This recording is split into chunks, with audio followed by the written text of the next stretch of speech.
প্রতারণার ফাঁদে পড়ে কোটি কোটি টাকা হারিয়েছেন, বহু মানুষ খোয়া গেছে, আবার পুলিশও সাফল্য পেয়েছে। এমনকি প্রাক্তন পুলিশ কমিশনার মনোজ ভার্মার ছেলেকেও এই প্রতারকরা ফাঁদে ফেলেছিল। প্রতারণার অভিযোগে দিল্লিতে থাকাকালীন পেইং গেস্ট বুকিংয়ে প্রতারণা, কিভাবে প্রতারণার মধ্যে পড়েছিলেন এবং কি ঘটনা ঘটেছিল সবটা জানবো প্রতিনিধি অমিতের সঙ্গে। অমিত, জানুয়ারি মাসে আমাদের কলকাতা পুলিশ কমিশনার যখন মনোজ ভার্মা ছিলেন, সেই সময় তার ছেলে পীযূষ ভার্মা জানুয়ারি মাসে 27 তারিখে দিল্লিতে ছিলেন। তিনি একটি পেইং গেস্ট বুক করার জন্য একটি ওয়েবসাইটে ঢুকেছিলেন এবং সেই ওয়েবসাইটের মাধ্যমে একটি পেইং গেস্ট বুক করেছিলেন, 30,000 টাকা তিনি দিয়েছিলেন। পরে জানা যায় যে ওয়েবসাইটটি ভুয়ো বা ওয়েবসাইটটি ফেক, এবং তারপরে কলকাতা পুলিশের সাইবার সেলের মনোজ ভার্মার ছেলে অভিযোগ করেন ও সেই অভিযোগের ভিত্তিতে তদন্তে নেমে জানা যায় যে 30,000 টাকা তিনি দিয়েছিলেন পেইং গেস্ট বুক করার উদ্দেশ্য নিয়ে, সেই টাকা ওড়িশার একজন যুবকের অ্যাকাউন্টে যায়। রাজেশ প্রধান নামে যুবককে ইতিমধ্যে গ্রেপ্তার করা হয়েছে কলকাতা পুলিশের তরফে এবং তাকে ব্যাংশাল কোর্টেও পেশ করা হয়েছে। এবং এই রাজেশ প্রধান যার অ্যাকাউন্টে টাকাটি গেছে, সেই রাজেশ প্রধানকে ইতিমধ্যে আবারও ব্যাংশাল কোর্টে পেশ করা হয়েছে। পুলিশ সূত্রে দাবি করা হচ্ছে যে একটা র্যাকেট যারা এই ধরনের ওয়েবসাইট করে সেখানে বিভিন্ন মানুষকে প্রতারণার ফাঁদে ফেলে, এবং অনেকেই হোটেল বুক করেন বা পেইং গেস্ট বুক করার জন্য ওয়েবসাইটে ঢোকে, এবং ওয়েবসাইটে ঢোকার পর সেখানে অ্যাকাউন্ট নাম্বার দেওয়া হয়, অনলাইনে যখন ট্রানজাকশন করা হয় সেই সময় কিন্তু প্রতারিত হয়ে থাকে সাধারণ মানুষ। এক্ষেত্রে আইপিএস কর্তার মনোজ ভার্মার ছেলে, তিনি দিল্লি থাকাকালীন তার পেইং গেস্টের প্রয়োজন ছিল।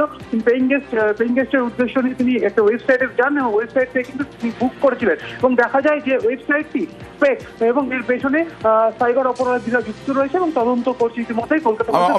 অমিত, আসবো অমিত, এই প্রতারণার অভিযোগে যে ধৃত তার আইনজীবী কি বলছেন দেখি। ও অ্যাকচুয়ালি একটা পিজি বুক করেছিল, মানে পিজি চাইছিল, খুঁজছিল।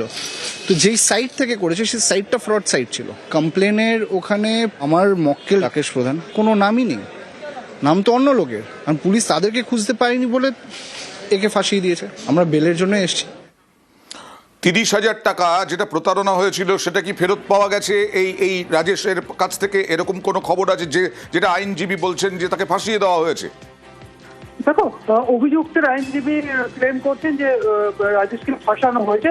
অন্যদিকে কলকাতা পুলিশের তরফে যেটা জানা যাচ্ছে যে মনোজ ভার্মার ছেলে পীযূষ ভার্মা যে টাকাটি পে করেছিল অনলাইন মারফত, সেই টাকাটা কিন্তু এই রাজেশের অ্যাকাউন্টে যায় এবং সেখান থেকে কিন্তু লক করা হয়েছে, এবং যেহেতু এটা আইনি প্রসেস রয়েছে সেই টাকা ফেরত দেওয়া কিন্তু প্রক্রিয়া কিন্তু হবে পরবর্তী সময়ে মামলা চলাকালীন। সেক্ষেত্রে এই রাজেশ প্রধানের অ্যাকাউন্টে এই টাকাটি যায় এবং সেখান থেকেই পুলিশ লিড পায় যে ওড়িশার অ্যাকাউন্টে টাকা গেছে, এবং তারপরে কিন্তু রাজেশ প্রধানকে গ্রেপ্তার করা হয়েছে।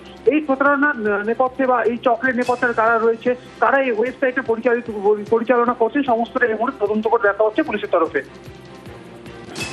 বেশ, 30,000 টাকা প্রতারণার শিকার মনোজ ভার্মার ছেলে, এবং আরও এর সঙ্গে কেউ জড়িত কিনা এই রাকেশ প্রধানের সঙ্গে তা তদন্ত করে দেখছে পুলিশ। কলকাতা পুলিশের সাইবার সেলে অভিযোগ দায়ের এবং তারপরে ওড়িশা থেকে গ্রেফতার এই রাকেশ প্রধান।